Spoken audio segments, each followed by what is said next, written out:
ఉగ్రవాదుల మరొక big sketch విఫలమైంది. మరోసారి సామూహిక దాడికి ఉగ్రవాదులు ప్లాన్ చేశారు. వేల మందిని అంతమొందించేందుకు ఉగ్రవాదులు కుట్ర పన్నినట్టుగా తెలుస్తుంది. హిందువులే లక్ష్యంగా ఉగ్ర కుట్ర జరిగింది. ఆలయాలు, పబ్లిక్ ప్లేసుల్లో విష ప్రయోగం ద్వారా ఒకేసారి వేల మందిని చంపేందుకు భారీ స్కెచ్ వేశారు దుర్మార్గులు. గుడి ప్రసాదం మంచినీళ్ళలో ప్రమాదకరమైన విషమైనటువంటి రెజిన్ను కలిపి చంపాలనే ప్రణాళిక రూపొందించారు.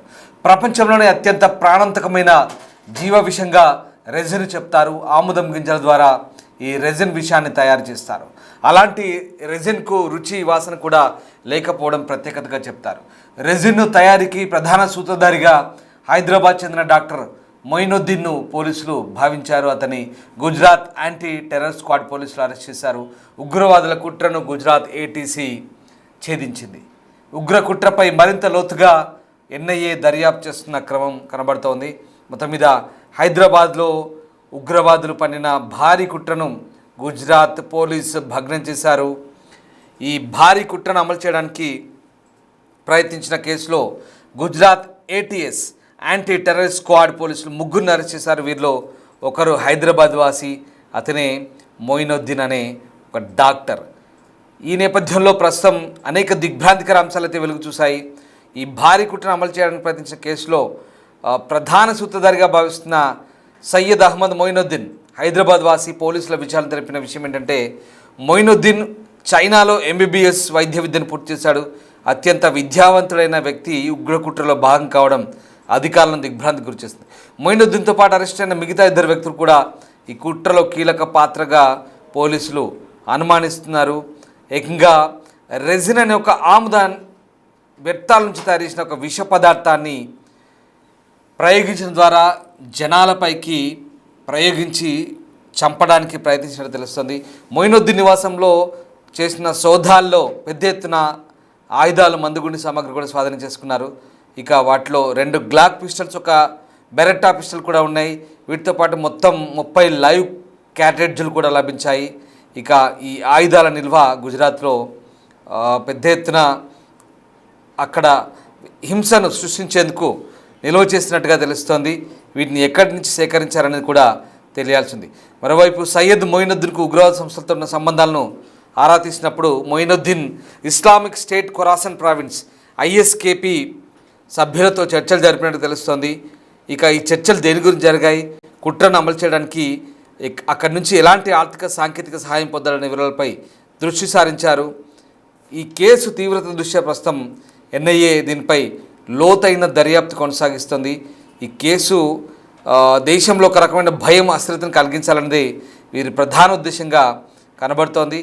ఇంకా తెలంగాణ రాష్ట్రంతో పాటు ఈ అరెస్ట్ చేసిన వ్యక్తుల ఇచ్చిన సమాచారం ఆధారంగా హైదరాబాద్ చెందిన వ్యక్తి అంతర్జాతీయ ఉగ్ర సంస్థలతో సంబంధాలు కలిగి ఉన్నాడనేది చాలా క్లియర్గా తెలిసిపోయింది.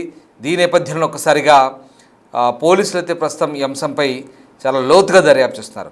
గుజరాత్ యాంటీ టెర్రర్ స్క్వాడ్ పోలీసులు అరెస్ట్ చేసిన హైదరాబాదీ డాక్టర్ సయ్యద్ అహ్మద్ మొయినుద్దీన్ ఆదివారం నాడు అతన్ని అరెస్ట్ చేశారు.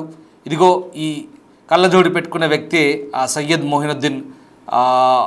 అతను పోలీసుల విచారణలో విష ప్రయోగానికి ప్రణాళిక రచించినట్టుగా చెప్పినట్టు తెలుస్తుంది. Rajendra Nagar circle fort view కాలనీలో నివాసం ఉంటున్న మొయినుద్దీన్ చైనాలో ఎంబీబీఎస్ చదివాడు. ఆన్లైన్లో కన్సల్టెంట్ డాక్టర్గా పనిచేస్తున్న ఉగ్రవాదులతో పరిచయం పెంచుకున్నాడు. పాకిస్తానీ హ్యాండర్ల నుంచి అందిన సమాచారం మేరకు దేశంలో ప్రాణాంతకమైన రెజిన్ కెమికల్ అత్యంత విషపూరితమైంది దాడులు చేసేందుకు పథకం రచించారు. రెజిన్ ప్రపంచంలోనే అత్యంత ప్రాణాంతకమైన విష పదార్థాల్లో జీవ విషయాలు ఒకటిగా నిపుణులు చెప్తున్నారు. రుచి, వాసన కూడా ఉండదు దీనికి. గ్లాసు నీటిలో కలిపి ఇస్తే ఎవరూ అనుమానించలేరని నిపుణులు చెప్తున్నారు. ఇక పోలీసు వర్గాలైతే ఇది సులభంగా దొరికే ఆముదం గింజల నుంచి తయారు చేస్తున్నట్లుగా విచారణలో పేర్కొంటున్నారు. దేశంలోని ప్రధాన నగరాల్లో మంచినీళ్ళు, గుడి ప్రసాదాల్లో ఈ విషయాన్ని కలిపి ప్రపంచంలోనే అతిపెద్ద సామూహిక విష ప్రయోగానికి పాల్పడి వేలాది మంది మృత్యువాత పడేలా ప్రణాళికలు తయారు చేసుకున్నట్లుగా పోలీసులు గుర్తించారు. అంతటి భారీ దుర్మార్గానికి ఈ ఉగ్ర కుట్ర పండుతున్నట్టుగా అర్థమైంది. మరోవైపు ఇంకా కీలకమైన అంశాలు బయటపడ్డాయి. అరెస్ట్ అయిన మరొక వ్యక్తి ఇర్ఫాన్ అహ్మద్ ఈ కుట్ర వెనుక మాస్టర్ మైండ్ అని పోలీసు దర్యాప్తులో వెల్లడైంది. ఇర్ఫాన్ అహ్మద్ అనే వ్యక్తి ప్రస్తుతం జమ్మూ కాశ్మీర్లో అరెస్ట్ అయ్యాడు. ఇతని నుంచి అంటే జైషే మహమ్మద్ నుంచి ప్రేరణ పొందిన ఇతడు ఫరీదాబాద్లోని వైద్య విద్యార్థులకు బ్రెయిన్ వాష్ చేస్తాడు. వారిని పూర్తిగా ఉగ్రవాదం వైపు నడిపించడమే లక్ష్యంగా జైషే వీడియోలు చూపిస్తాడు. ఢిల్లీ పేలుడులో అనుమానితుడు డాక్టర్ ఉమర్, ఇప్పటికే అరెస్ట్ అయిన డాక్టర్ ముజమ్మిల్, డాక్టర్ షాహీన్ వీడి కంట్రోల్లోనే ఉన్నట్టుగా తెలుస్తోంది. వాడి చెప్పినట్టుగానే వీళ్ళందరూ కూడా నడుచుకున్నట్టుగా సమాచారం.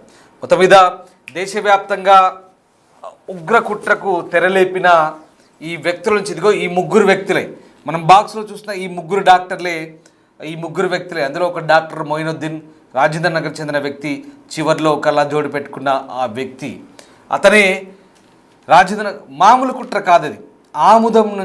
ఆముదం వ్యర్థాల నుంచి తయారు చేసిన రెజిన్ అనే ఒక విష పదార్థాన్ని గుళ్ళల్లో, ప్రసాదాల్లో, మంచినీటిలో, మార్కెట్లలో, జనావాస ప్రాంతాల్లో ఆ విష ప్రయోగం చేయడం ద్వారా వేలాది మందిని, మరి ముఖ్యంగా హిందువులను టార్గెట్ చేసి చంపడమే వీళ్ళ లక్ష్యం.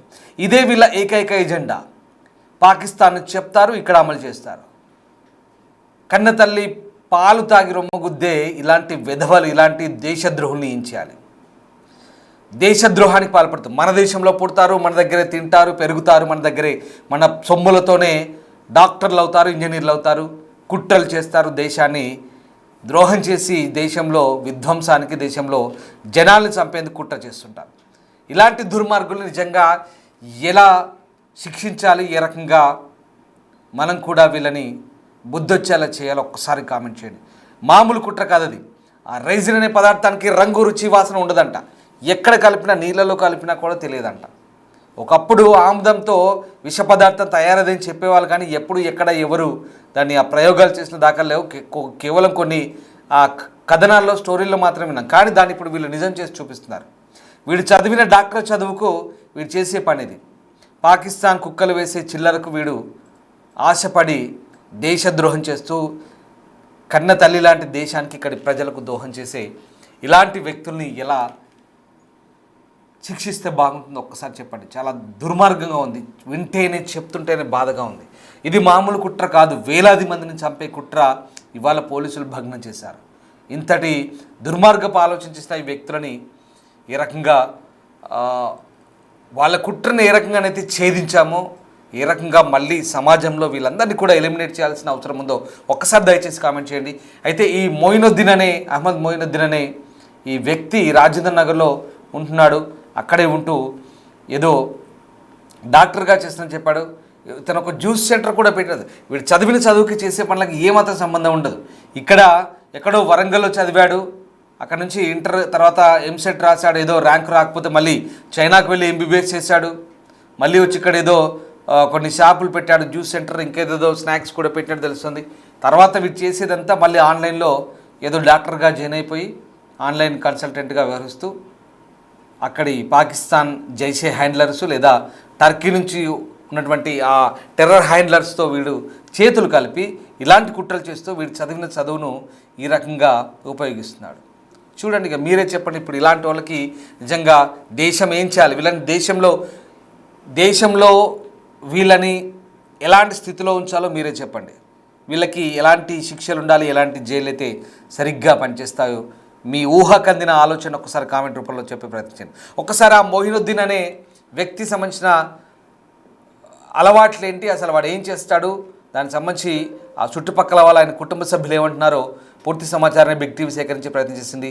మొయినుద్దీన్ సోదరునితో బిగ్ టీవీ మాట్లాడింది. ఒకసారి ఏం మాట్లాడారో చూద్దాం. హైదరాబాద్ కేంద్రంగా భారీ ఉగ్ర కుట్రను గుజరాత్ ఏటీఎస్ పోలీసులు భగ్నం చేశారు. ముగ్గురు అనుమానితుల్ని అదుపులోకి తీసుకుని విచారిస్తున్న నేపథ్యంలో ఒక వ్యక్తి రాజేంద్ర నగర్ సంబంధించినటువంటి అహ్మద్ మొయినుద్దీన్ సయ్యద్, సో తన సోదరుడు ఉన్నాడు. అసలు ఏం జరిగిందని ఇప్పటికే అందులో ఉన్న తన సోదరుడి విషయంలో కొన్ని సంచలన విషయాలు ఆయన వెల్లడిస్తున్న పరిస్థితి. ఒకసారి మాట్లాడదాం. భయ్యా, క్యా హువా యాక్చుअली आपका ब्रदर को गुजरात एटीएस पुलिस लो रिमांड में लिया, आपको क्या पता है इसके बारे में? हमको कुछ नहीं पता, ये इतना पता है कि ये जो है वेडनेसडे के दिन यहाँ से निकले हैं और सैटरडे के दिन हमको कॉल आई एटीएस कंट्रोल रूम से वो बोल रहे थे कि हम आपके कोई बड़े भाई, क्या नाम है आपके बड़े भाई का? मैं बोला डॉक्टर सैयद अहमद है। बोलता हाँ बिल्कुल बराबर, आपके भाई हमारे रिमांड में हैं, आप बात करना चाहेंगे क्या? तो मैं बिल्कुल बात करना चाहूँगा बोला। आजकल जो डिजिटल फ्रॉड चल रहा है तो इसकी वजह से थोड़ा मैं शक में आ गया कि रॉन्ग कॉल होगा, लेकिन फिर जब बात कराए तो यकीन हो गया कि भाई ही है। और भाई ने कहा कि मैं ऐसा यहाँ पर बिजनेस के लिए बोल के बुलाए मेरे को, बुलाकर यहाँ पर ये इलीगल इसमें एक्टिविटीज में फंसा दिए। तो कैसा हुआ बोले, पूछा तो बोले मेरे को यहाँ पर बुला के बिजनेस के नाम पे पैसे देने की बात हुई थी बदले में, तो पैसे नहीं दिए ये लोग। पैसे का बैग है बोल के रखे कार में, पूरे पैक। मैं ये क्या है पैक, अमाउंट कहाँ है पूछा तो वो बोले इसी के अंदर अमाउंट है बोल के। अच्छा बोल के मैं लेके निकला। थोड़ी दूर जाने के बाद पुलिस आई, पुलिस रोकी कार और बोली हम पुलिस है, चेकिंग करना है। चेकिंग करे, फिर वो कार की चेकिंग करे तो बैग मिला, बैग में पैक्स रखे हुए थे। तो पैक्स फाड़े तो पैक्स के अंदर ये इलीगल सामान मिला उनको।